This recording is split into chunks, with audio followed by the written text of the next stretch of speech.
نحمده ونصلي ونسلم على سيدنا ومولانا محمد رسوله النبي الأمين المكين الحنين الكريم الرؤوف الرحيم وعلى آله الطيبين الطاهرين وصحبه الكرام المتقين المخلصين وأولياء أمته والصالحين وعلماء ملته العاملين. أما بعد فأعوذ بالله من الشيطان الرجيم. بسم الله الرحمن الرحيم. يا أيها الذين آمنوا أطيعوا الله وأطيعوا الرسول. وقال في مقام آخر اطیعوا اللہ ورسولہ. صدق اللہ مولانا العظیم. معزز سامعین و ناظرین، مشائخ و علماء کرام، اساتذہ، طلباء اور طالبات اور جمیع خواتین و حضرات، اللہ رب العزت کا شکر ہے جس کی توفیق سے ہم قرآن و سنت کی روشنی میں عقائد صحیحہ کے انتہائی اہم موضوع پر ایک سلسلہ وار گفتگو کر رہے ہیں۔ اس باب میں ہماری پچھلی گفتگو ختم ہوئی واو عاطفہ کی بحث پر، اور ان تمام آیات کریمہ کی ہم نے تفسیر و تشریح کی جن میں اللہ تبارک و تعالیٰ نے دو طرح سے قرآن مجید میں عطف وارد کیا ہے۔ ایک عطف اسم رسول کا اسم اللہ پر، یعنی الرسول کو بعد میں لائے، پہلے اللہ کو، اور درمیان میں واو کا عطف، کلمہ واو عاطفہ آئی ہے، اور ان دونوں کو مشترک کر دیا ہے، اللہ اور اس کے رسول کو جمع کر دیا ہے، اکٹھا کر دیا ہے، امر اطیعو، اطاعت کرو اس حکم میں۔ اور دوسری قسم اس عطف کی تھی جس میں اطاعت رسول کا عطف اطاعت الہی پر، یعنی اطاعت کا عطف اطاعت پر، فرمایا اطیعوا اللہ و اطیعوا الرسول۔ ان دونوں قسموں پر ہم نے گفتگو کی اور دونوں کی حکمتوں کو بھی بیان کیا، اور بعض ائمہ، محدثین اور مفسرین کے حوالہ جات سے بھی اپنی بات کو مزید تقویت دی اور اس کی توضیح کی۔ قرآن مجید کی ان آیات کے بیان کے بعد آج ہم ذکر کریں گے کہ حضور علیہ الصلوۃ والسلام کا اور صحابہ کرام کا اپنا اسلوب بیان یہی تھا کہ وہ واو عاطفہ کے ذریعے سوائے اس حکم کے جو اللہ تبارک و تعالیٰ کے لیے خاص ہے اور کسی مخلوق کے لیے، حتیٰ کہ کسی نبی اور رسول کے لیے بھی جائز نہیں ہو سکتا، جیسے الوہیت کا حکم ہے، خالقیت کا حکم ہے، تقویٰ کا حکم ہے، عبادت کا حکم ہے، ان کے علاوہ جمیع احکام میں اللہ تبارک و تعالیٰ نے جس طرح قرآن مجید میں جمع کیا ہے اپنے اسم کو اور رسول پاک صلی اللہ علیہ وسلم کے اسم کو، اسی طرح حدیث نبوی میں بھی اللہ اور اس کے رسول کے ناموں کو جمع کیا گیا ہے تاکہ وہ ان تمام احکام میں برابر درجے میں شریک ہوں۔ یہ جو میں نے لفظ بولا کہ برابر درجے میں ان احکام میں شریک ہوں، ایک سوال پیدا ہو سکتا ہے کہ یہ لفظ میں نے کہاں سے اخذ کیا؟ تو قبل اس کے کہ میں ان احادیث نبویہ کا حوالہ دوں، میں واو عاطفہ کی جو نحوی گفتگو ہے وہ تھوڑی سی آسان طریقے سے بیان کر دینا چاہتا ہوں تاکہ یہ بنیاد یہ بھی علمی ذہنوں میں رہے،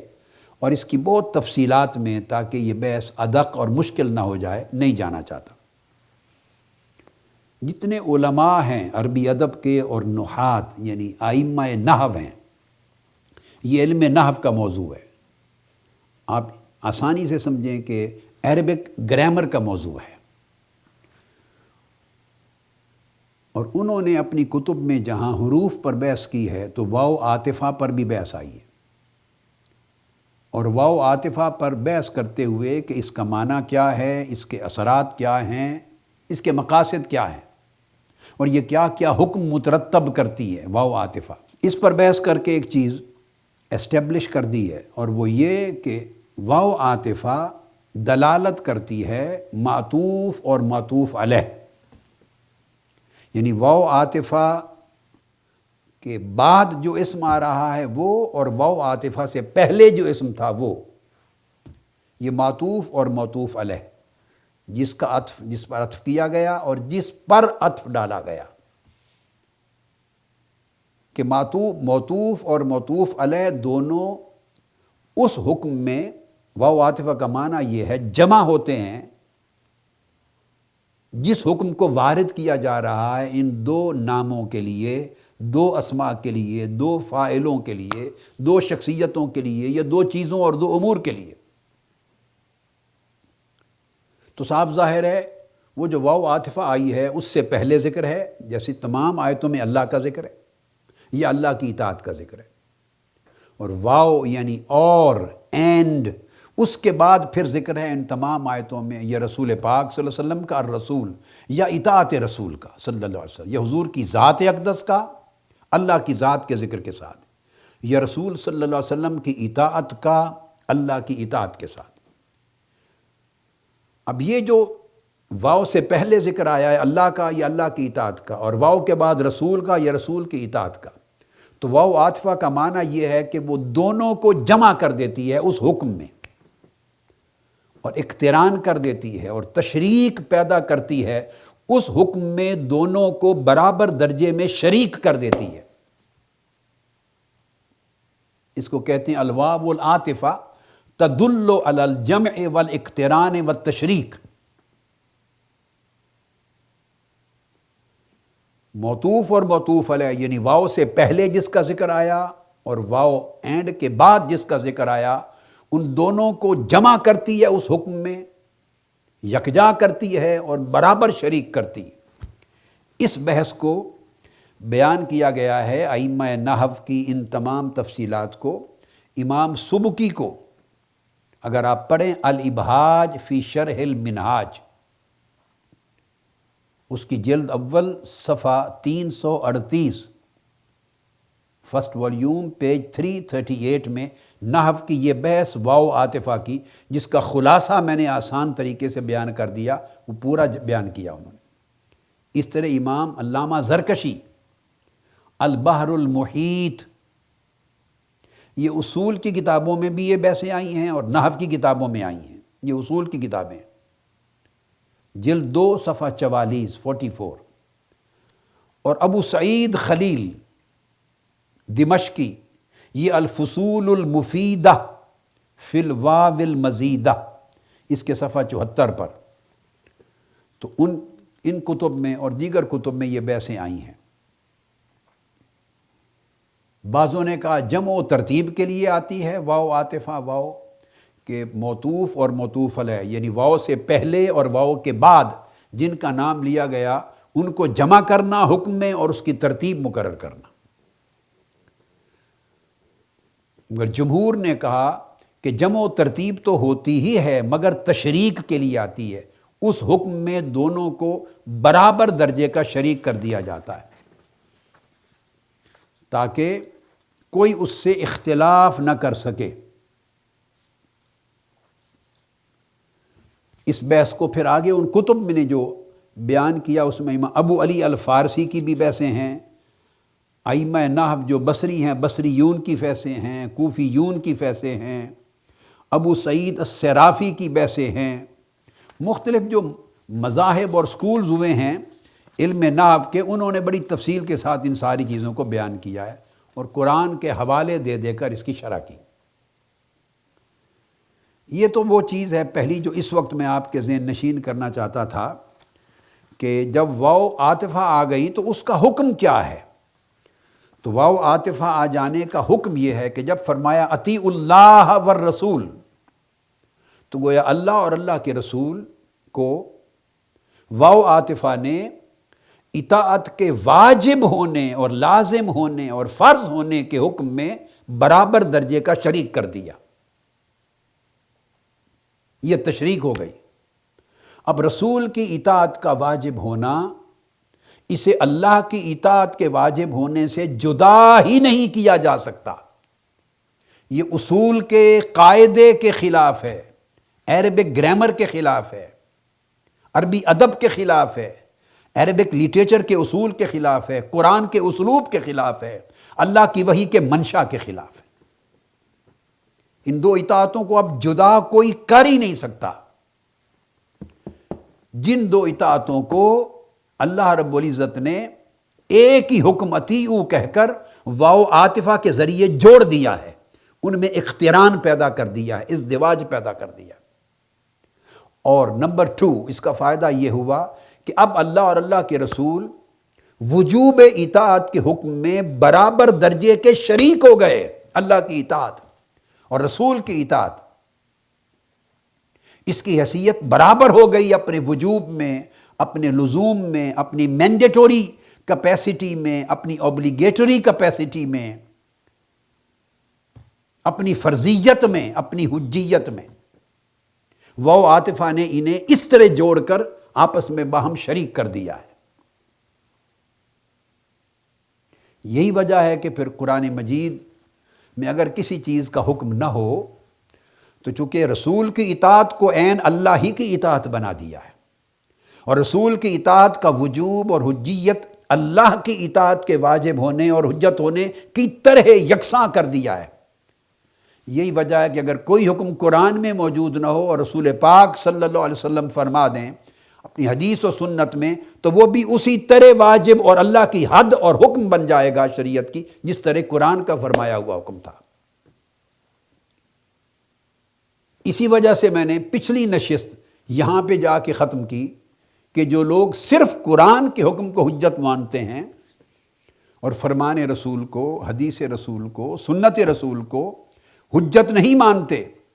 اور قرآن کی طرح یکساں حجت نہیں مانتے، تو میں نے ان کے لیے کہا تھا کہ وہ پھر کیا کریں گے؟ مچھلی کھاتے ہوئے کہاں جائیں گے؟ کیونکہ مچھلی کو تو قرآن میں کہیں حلال ثابت نہیں کر سکتا کوئی شخص، وہ تو بغیر ذبح کے کھائی گئی مردار ہے۔ وہ مردار کے حکم میں تھی جس کو قرآن نے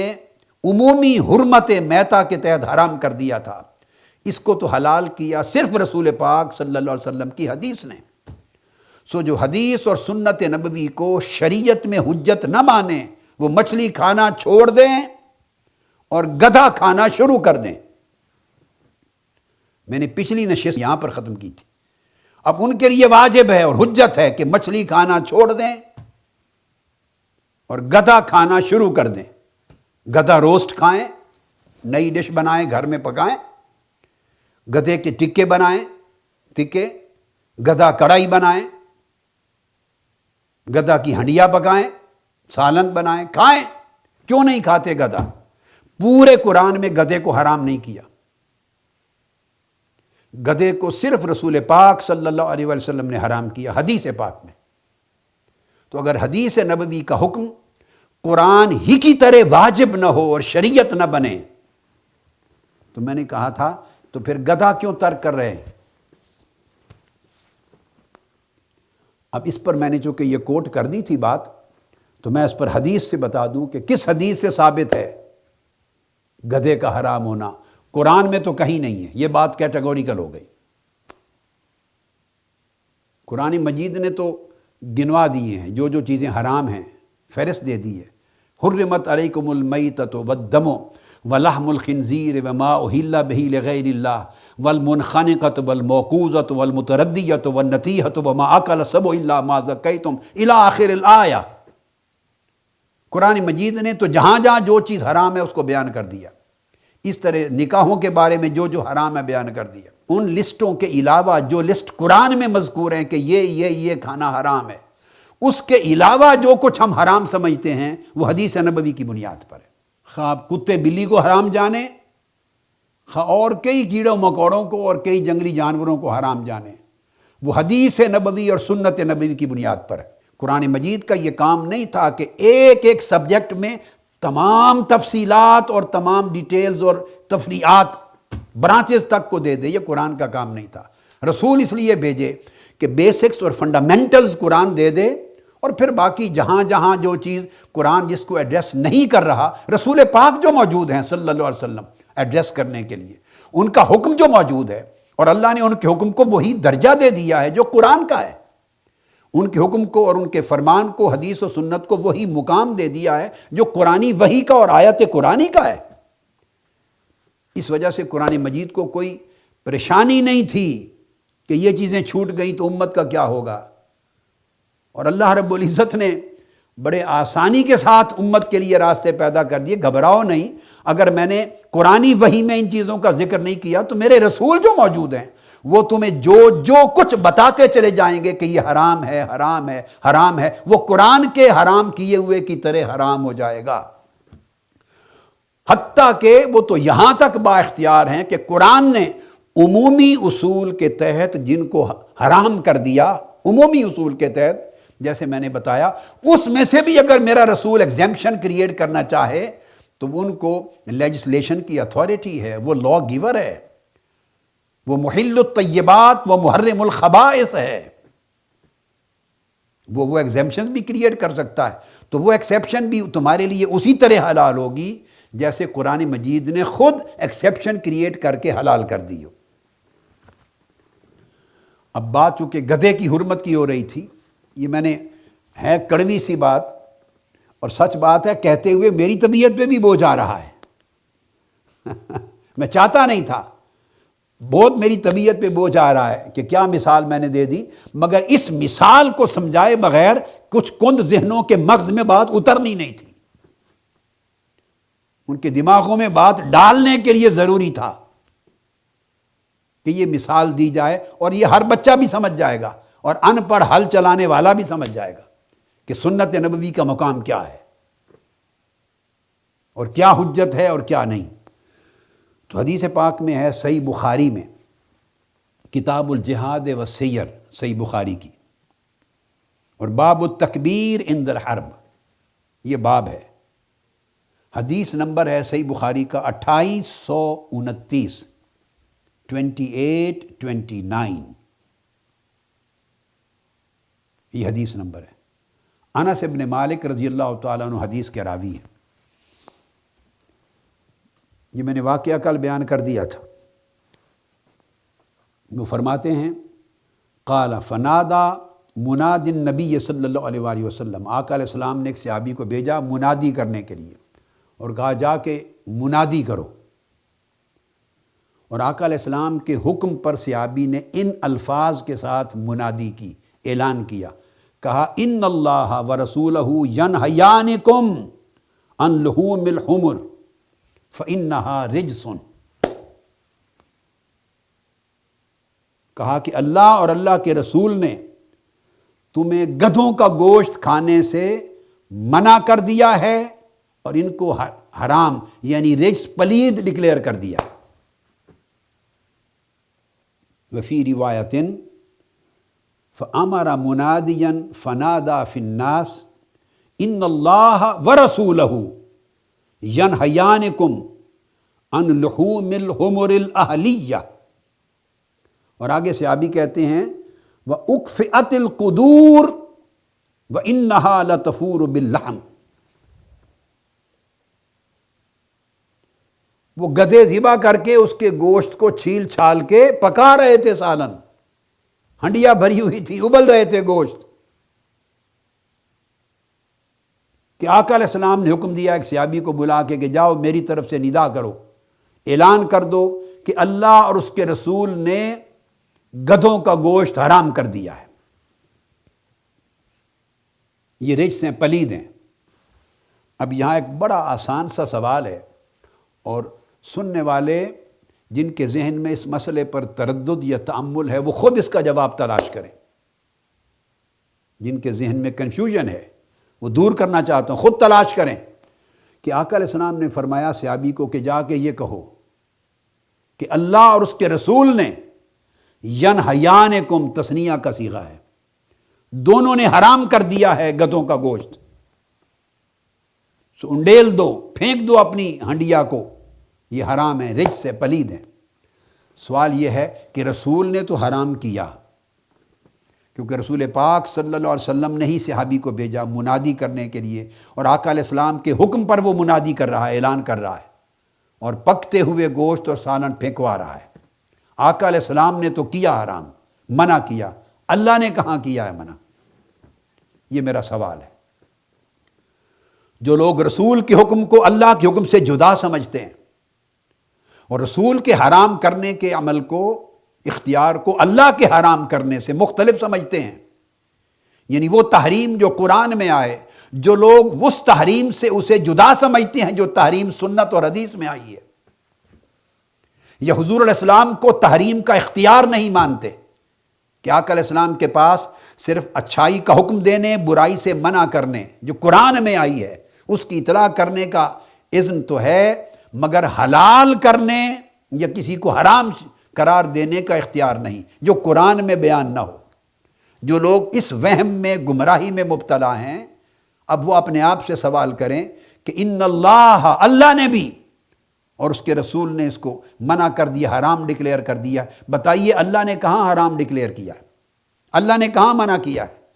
الحم سے والناس تک پورے قرآن مجید کی ایک آیت نہیں ہے جس میں اللہ نے گدھوں کو حرام ڈکلیئر کیا ہو اور گدھے کا گوشت کھانا حرمت اس میں بیان کر دی ہو۔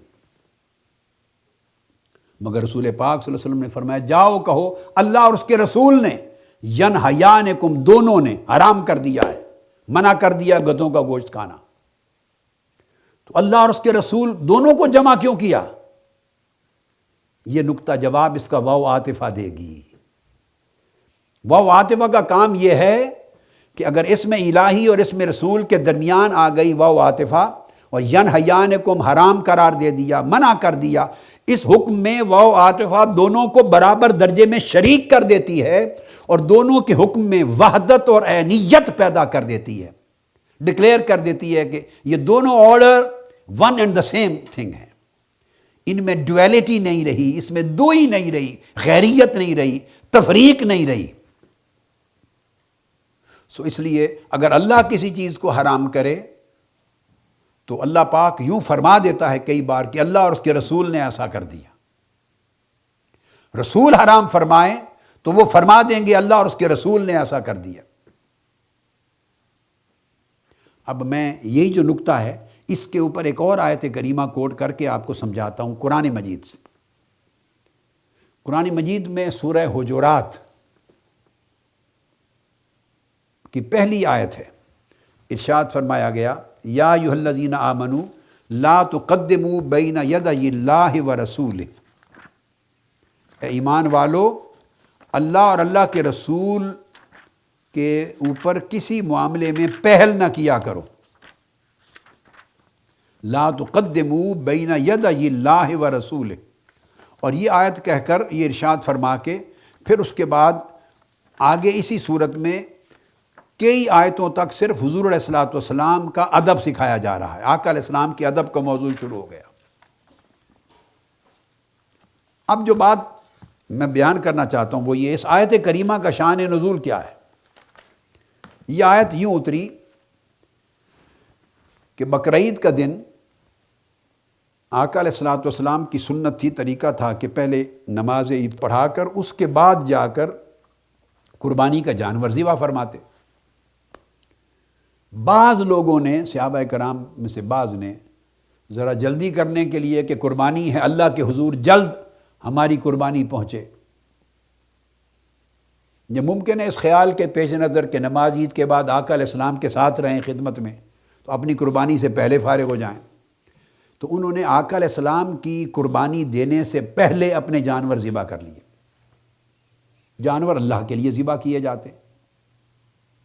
اللہ کی عبادت ہے، اللہ کے لیے دیا گیا صدقہ ہے، ذبح کر دیے، جبکہ ابھی حضور علیہ الصلوۃ والسلام نے اپنے جانور ذبح نہیں فرمائے تھے۔ یہ آیت کریمہ اتری،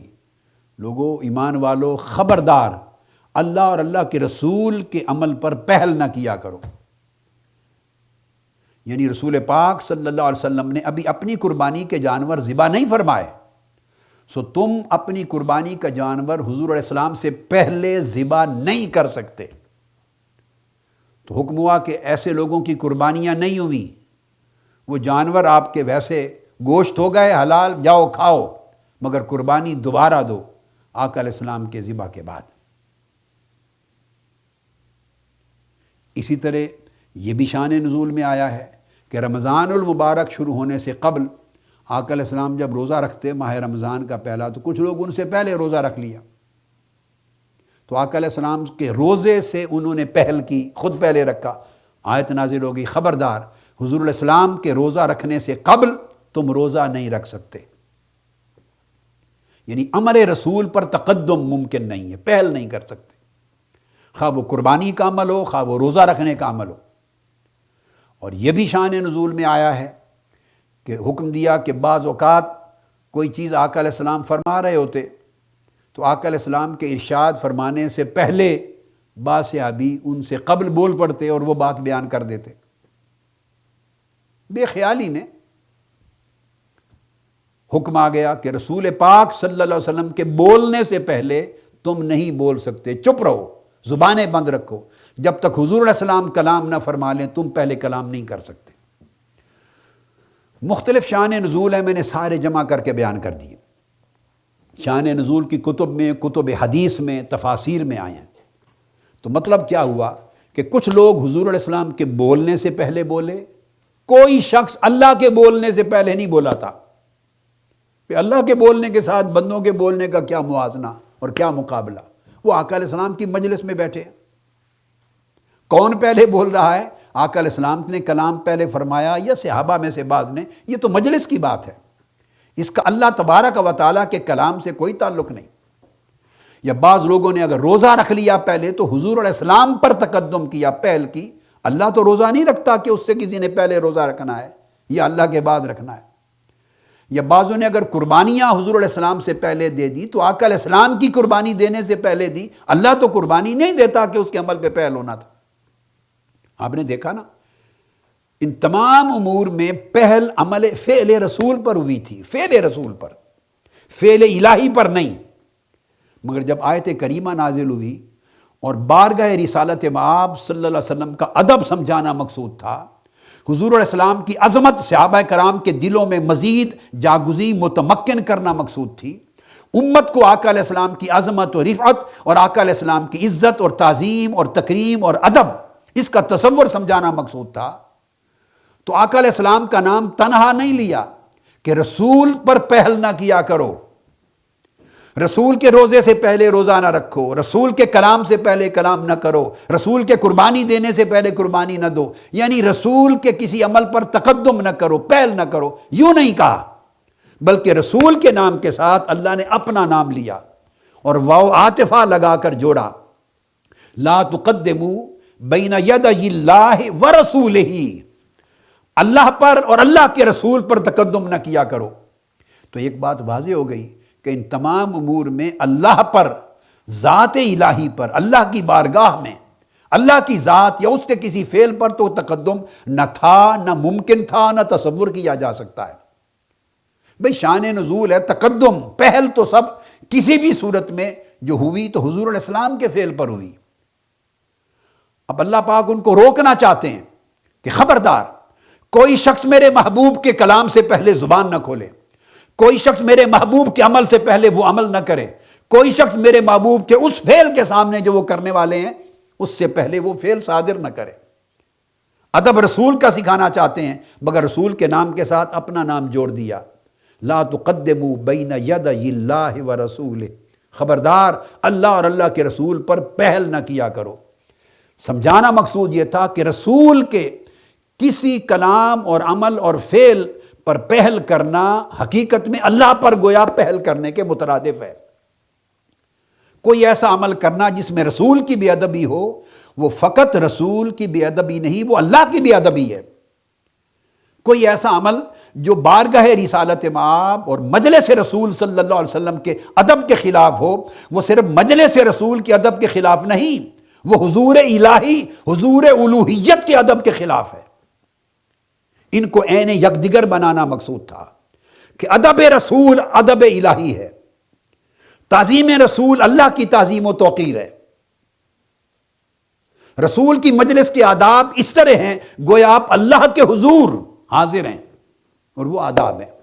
تو وہ ایک ادب ہے، ایک تعظیم ہے۔ سمجھانا یہ مقصود تھا، مگر اللہ نے اپنا نام اور رسول کا نام دونوں کو واو عاطفہ کے ذریعے جوڑ دیا۔ اللہ اور اللہ کے رسول پر پہل نہ کرو۔ تو آپ نے دیکھا وہاں فقط قرآن مجید کا بھی اسلوب یہ ہے کہ بات فقط رسول کی کرنی تھی، مگر اللہ پاک اپنے رسول کو تنہا نہیں رہنے دیتا۔ جہاں رسول کی بات ہوتی ہے خود کو ساتھ ملا دیتا ہے کہ کوئی میرے رسول کو کسی حکم کے باب میں تنہا نہ سمجھے، اور حضور علیہ السلام کے حکم کی اہمیت فقط حضور کی ذات کے حوالے سے متعین نہ کرتا پھرے، اور فرق جانتے ہوئے کہ رسول کا درجہ تو اللہ کے بعد ہوتا ہے، بے شک بعد ہوتا ہے، اس میں کوئی شک نہیں۔ خدا خدا ہے اور رسول رسول ہے، وہ خالق ہے، رسول مخلوق ہیں، وہ معبود ہے، رسول عبد ہیں، وہ مرسل ہے، رسول بنانے بھیجنے والا ہے، رسول اللہ کی طرف سے آنے والے ہیں، اس میں تو کوئی شک نہیں۔ مگر اس فرق کو سامنے رکھ کر کوئی رسول کے ادب کو گھٹا نہ بیٹھے ادب الہی کے مقابلے میں، کوئی رسول کی تعظیم اور توقیر کے حق کو کم نہ سمجھ لے اللہ کی تعظیم کے حق کے مقابلے میں، کوئی رسول کے ساتھ معاملہ ادب کرتے ہوئے اس کو ہلکا نہ جانے اللہ کے ساتھ معاملہ ادب کرنے کے مقابلے میں۔ اس فرق کو مٹانے کے لیے اللہ رب العزت نے ایک ہی حکم میں واو عاطفہ اور لگا کر اللہ اور اس کے رسول دونوں کے ادب کو یکجا کر دیا اور ایک مقام، ایک درجہ دے دیا۔ تو اللہ رسول کو تنہا نہیں رہنے دیتا، جہاں رسول کی بات ہوتی ہے خود کو ساتھ ملا کے ذکر کرتا ہے، اور جہاں اپنی بات ہوتی ہے وہاں رسول کو ساتھ ملا کے ذکر کرتا ہے۔ دونوں ناموں کو اللہ پاک دونوں ناموں کو اکٹھا جوڑ کے رکھتا ہے۔ ظالموں، خدا اپنا اور اپنے محبوب کا نام جوڑ کے رکھے اور آپ پھوڑنے پر تلے ہوئے ہیں، یہ دین کہاں سے سیکھا ہے آپ نے؟ خدا جوڑتا ہے، اللہ اور رسول کے نام کو آپ پھوڑتے ہیں۔ اللہ رب العزت یکجا کرتا ہے، آپ تنہا کرتے ہیں۔ اللہ اس فرق کو، حکم اطاعت کے فرق کو، حکم ادب کے فرق کو، حکم محبت کے فرق کو، حکم بیعت کے فرق کو، حکم تعلق کے فرق کو، حیا کے فرق کو، رضا کے فرق کو، عطا کے فرق کو، اللہ اور رسول کی چیزیں الگ نہیں، اللہ ان کے فرق کو مٹاتا ہے، آپ ان میں فرق ڈالتے ہیں۔ یہ کون سا قرآن ہے؟ یہ کون سی حدیث ہے؟ یہ کون سی شریعت ہے؟ یہ کون سا دین اسلام ہے؟ کس نے بھیجا ہے؟ کون لایا ہے؟ کس نے آپ کو دیا ہے؟ یہ وہ دین اسلام تو نہیں ہے جو اللہ نے بھیجا قرآن کی شکل میں، جو رسول پاک نے ہمیں امت کو دیا، یہ وہ نہیں ہے۔ وہ تو میں آپ کو سمجھا رہا ہوں پورا پڑھ کر۔ تو جو اس اسلوب قرآن میں تھا اسی اسلوب کو آقا علیہ السلام نے بھی اپنایا زندگی پر۔ جہاں اپنی بات ہوتی تو حضور اپنا ذکر بھی تنہا نہ کرتے، اللہ اپنا ذکر تنہا نہ کرتا، اپنے محبوب کا نام ساتھ ملاتا، سوائے عبادت اور ایسے خاص امور کے جو بندے کے لیے، رسول کے لیے جائز نہیں، صرف اللہ کا حق ہے۔ جہاں اپنی بات ہوتی احکام میں تو رسول کا نام ہر صورت ساتھ رکھتا، اور آقا علیہ السلام جہاں اپنی بات ہوتی تنہا اپنی بات نہ کرتے، اللہ کا ذکر ساتھ رکھتے، تاکہ لوگ حکم کی اہمیت میں تفریق نہ کرنے لگ جائیں۔ اس فتنے کو کاٹنا، جڑ کاٹنا مقصود تھی، جو فتنہ آج ایک عرصے سے بپا ہے۔ اس لیے فرمایا ان اللہ ورسولہ ینہیانکم، اللہ اور اس کا رسول دونوں منع کر رہے ہیں، حالانکہ دونوں نے الگ الگ نہیں کیا، منع صرف رسول نے کیا ہے۔ تو رسول کے منع کرنے کو، حرام قرار دینے کو آقا نے فرمایا یہ دونوں کا منع کرنا ہے، اللہ اور اس کے رسول کا۔ اب یہ بات آپ سمجھ گئے، اگر اس کی بات کی پھر بھی سمجھ نہ آئے تو میں کہہ چکا ہوں، تو پھر نئی ڈش شروع کر دیں، اللہ معاف کر دے، ہم تو نہیں کھائیں گے، ہم تو رسول کے حرام کیے ہوئے کو حرام جانتے ہیں۔ جن کو رسول کا حرام کیا ہوا حرام نظر نہیں آتا، ان کے لیے ایک اور کھل گیا ہے، نئے ریسٹورانٹ بنائیں، نئی کڑھائی شروع کریں، استغفر اللہ العظیم۔ اور کوئی مسلمان ایسا نہیں کر سکتا، لہٰذا اپنے تصورات کو، عقائد کو درست کریں۔ حافظ ابن حجر عسقلانی اسی حدیث کی شرح کرتے ہوئے اپنی فتح الباری میں ایک اور بڑی خوبصورت بات لکھتے ہیں۔ فتح الباری تو میں نے صحیح بخاری کی کتاب بتا دی، کتاب الجہاد والسیر، باب التکبیر عند الحرب، اور حدیث نمبر بتا دیا 2829، 2829۔ تو جب حدیث آپ نمبر آ گیا تو پھر شرح کی جب کتاب ہوتی ہے تو اسٹریٹ اوے آپ اسی حدیث پر چلے جاتے ہیں، صفحات آگے پیچھے ہوتے رہتے ہیں، شروع میں متابع میں مختلف پرنٹس ہوتے ہیں۔ تو امام عسقلانی لکھتے ہیں کہ روایت سفیان میں جو انہوں نے آگے بیان کیا اسی شرح میں، وہ کہتے ہیں کہ لفظ تو یہ آئے ہیں جو آپ نے سنے، ان اللہ و رسولہ ینہیانکم، اللہ اور اس کا رسول دونوں نے منع کر دیا ہے، لیکن فرماتے ہیں کہ حضرت سفیان کی روایت اسی حدیث کی، اس میں لفظ افراد کے ساتھ آیا ہے ینہاکم۔ یہ اور بڑی خوبصورت بات کی، فرماتے ہیں روایت عبد الوہاب میں تثنیہ کے ساتھ آیا ہے ینہیانکم، جو ہم نے پڑھا بخاری شریف سے، اور روایت سفیان میں لفظ آیا ہے ینہاکم واحد کے ساتھ کہ منع کرتا ہے۔ اب ترجمہ سن لیں، اور وہ فرماتے ہیں کہ میں آپ کو روایت حافظ ابن عسقلانی کی بتا دوں، وہ کہتے ہیں کہ روایت سفیان العطیہ ینہاکم بالافراد وفی روایت عبد الوہاب بالتثنیۃ وہو دال علی جواز جمع فی ضمیر واحد۔ ایک نکتہ انہوں نے بیان کیا ہے کہ ضمیر واحد میں جمع کو بھی استعمال کیا جا سکتا ہے معنی کے لحاظ سے، یعنی ایک ضمیر واحد کی ہو اور ایک سے زائد کو مراد لے لیا جائے۔ اب وہ بیان یہ کرتے ہیں کہ اگر دوسری روایت لی جائے وہ بھی صحیح بخاری کی، تو اس کے لفظ ہیں ان اللہ و رسولہ ینہاکم، جس کو حافظ عسقلانی نے کہ اللہ اور اس کا رسول منع کرتا ہے، پھر معنی یہ ہوگا۔ غور سے دیکھیے، پہلا جو اصل متن ہے صحیح بخاری کا وہ ہے ان اللہ و رسولہ ینہیانکم، اللہ اور اس کے رسول دونوں نے منع کر دیا، دونوں منع فرما رہے ہیں۔ یہ جو گدھے ہیں ان کا گوشت کھانے سے وہ رجس ہیں، ناپاک ہیں، حرام ہیں۔ اور اگر دوسری روایت سفیان سے اس کو پڑھا جائے تو ہوگا ان اللہ و رسولہ ینہاکم، تو مطلب یہ ہوگا کہ اللہ اور اس کا رسول اس نے منع کر دیا ہے، گویا دونوں نے منع کر دیا ہے۔ تو عربی میں واحد کا ایک صیغہ لگا کر دونوں کا منع کرنا شامل کر دیا ہے، یہ کیس اسٹیبلش کرنے کے لیے کہ اللہ کا اور رسول کا منع کرنا الگ الگ دو منع کرنا نہیں ہے، اللہ کا منع کرنا ہی رسول کا منع کرنا، اور رسول کا منع کرنا ہی اللہ کا منع کرنا ہے، بھلے ضمیر جو ہے وہ صیغہ ضمیر واحد کی لگا دیں، بھلے تثنیہ دو کی لگا دیں، فرق نہیں پڑتا کہ اللہ اور رسول کی جو حرمت ہے وہ ایک ہی حرمت ہے، اور اللہ رسول کی تحریم حرام قرار دینا ایک ہی حرام قرار دینا ہے، اور اللہ رسول کا منع کرنا کسی شے سے ایک ہی منع کرنا ہے۔ تو یہ اس حدیث کو میں نے واضح کر دیا سمجھانے کے لیے کہ واو عاطفہ کے ساتھ اللہ تبارک و تعالیٰ نے حضور صلی اللہ علیہ وآلہ وسلم کو ہمیشہ ان تمام احکامات میں اپنے نام کے ساتھ جمع کیا۔ اب یہی اسلوب میں نے عرض کیا آقا علیہ السلام کا اپنے، جیسے آپ نے دیکھ لیا صحیح بخاری کی اس حدیث میں، یہ آقا علیہ السلام بھی اپناتے اور صحابہ کرام بھی اپناتے، اور اب میں ان احادیث کو تیزی کے ساتھ کوٹ کروں گا۔ آج کی نشست میں تھوڑا ٹائم ہے، میں وہ دے لوں گا، پھر باقی اگلی نشست میں آئیں گی، سمجھانے کے لیے کہ قرآن مجید کی طرح آقا علیہ السلام کا اسلوب اور طریقہ کار اور صحابہ کرام کا بھی یہی تھا، یعنی دین کا سٹینڈرڈ یہ ہے۔ اب حضرت عائشہ صدیقہ رضی اللہ تعالیٰ عنہ کا کلام سن لیجئے، وہ روایت کرتی ہیں، اور جو حدیث میں سنا رہا ہوں یہ بھی صحیح بخاری کی کتاب الکفالہ باب الدین، اور یہ حدیث متفق علیہ تو صحیح مسلم میں بھی ہے کتاب الفرائض باب من ترک مالا فہو لورثتہ۔ امام بخاری اس کو قرض کے باب میں لائے ہیں، اور امام مسلم نے یہ باب بنایا کہ اگر کوئی شخص مال چھوڑ کے مرے تو اس کے مالک ورثاء ہوتے ہیں۔ صحیح مسلم کی حدیث نمبر ہے 1619، 1619۔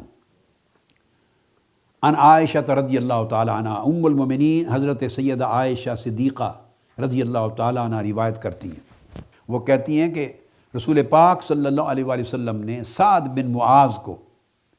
قالت ان رسول اللہ صلی اللہ علیہ وسلم قال لسعد بن معاذ فی قصۃ محاصرۃ بنی قریظہ، بنو قریظہ کا محاصرہ کیا گیا تھا، اس واقعہ میں حضرت سعد کو بھیجا فیصلہ کرنے کے لیے، حکم بنا کر، ثالث بنا کر۔ تو وہ جو انہوں نے فیصلہ کیا اس پر آقا علیہ الصلوۃ والسلام نے فرمایا حضرت سعد کو، انہوں نے کہا لقد حکمت بحکم اللہ و حکم رسولہ، سعد تو نے صحیح فیصلہ کیا اللہ کے حکم اور اللہ کے رسول کے حکم کے مطابق، حکم آقا علیہ السلام نے دیا تھا، مگر فرمایا تو نے اللہ اور اللہ کے رسول کے حکم کے مطابق فیصلہ کیا ہے۔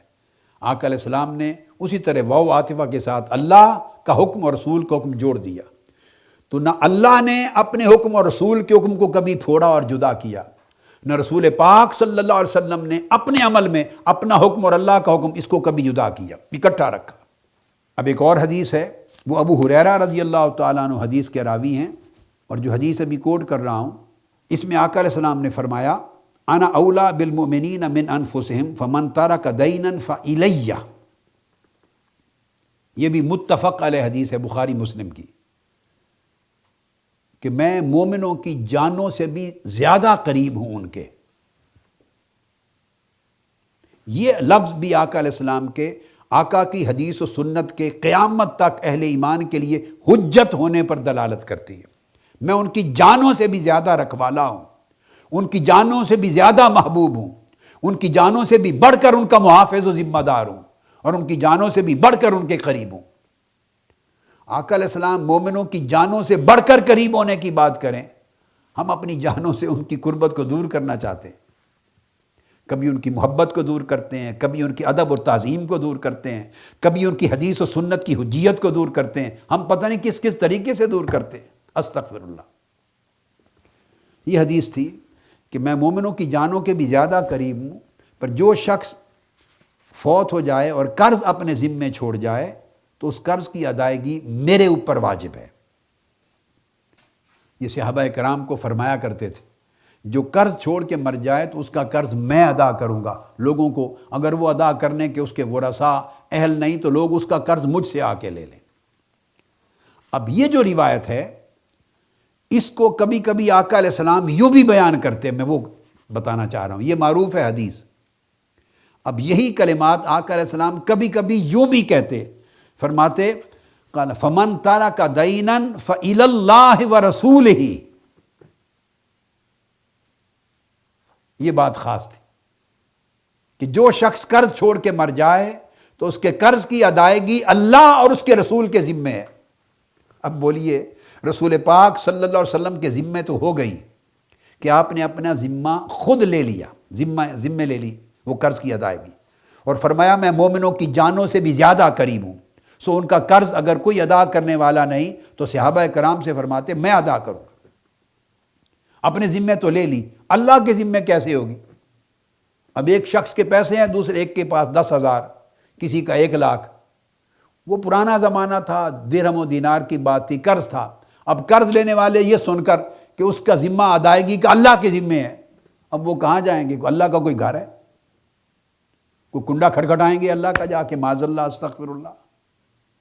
خانہ کعبہ میں جا کے بیٹھیں گے باری تعالیٰ فلاں مر گیا، میرا قرض اس کے ذمے تھا، غریب ہیں وہ رسا نہیں دے رہے، تو حضور نے فرمایا تھا اللہ کے ذمے ہے اور اللہ کے رسول کے، تو میں تو مکہ میں رہتا ہوں،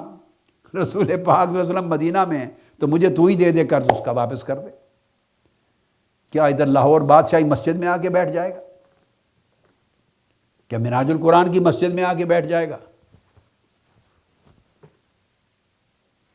کیا دنیا کی اور جہاں جہاں ملک ہیں ان مساجد میں جا کے بیٹھے گا باری تعالیٰ تو قرض دے میرا؟ کیونکہ حضور نے فرمایا فإلی اللہ ورسولہ، اس کی ادائیگی کا ذمہ اللہ کی طرف اور اللہ کے رسول کی طرف۔ کیوں؟ مطلب یہ ہے کہ آقا علیہ السلام اپنے ذمے لے رہے ہیں، جب صحابہ کرام کا دور تھا اور حیات ظاہری میں تھے کہ مجھ سے لے لو،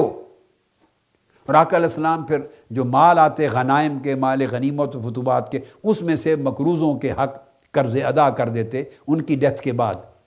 قرض داروں کو، قرض خواہوں کو، اگر ورثاء اس کی دولت اور وراثت میں سے ادا کرنے کی پوزیشن میں نہ ہوتے، حکم تھا کہ پہلے قرض ادا کیا جائے، بعد میں وراثت تقسیم کی جائے۔ پہلے قرض ادا ہو، پھر وصیت پر عمل ہو، پھر وراثت تقسیم کی جائے۔ مگر سچویشن ہے کہ پیسے وراثت بچی نہیں، مقروض تھا، فوت ہو گیا،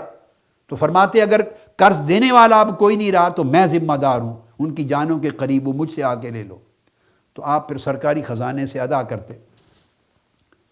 اب گویا حکم اپنی ذات اقدس کے لیے دے رہے ہیں، مگر اللہ کے نام کو ساتھ ملا دیا، چونکہ اگر حضور عطا کر رہے ہیں کسی کو تو وہ گویا اللہ عطا کر رہا ہے۔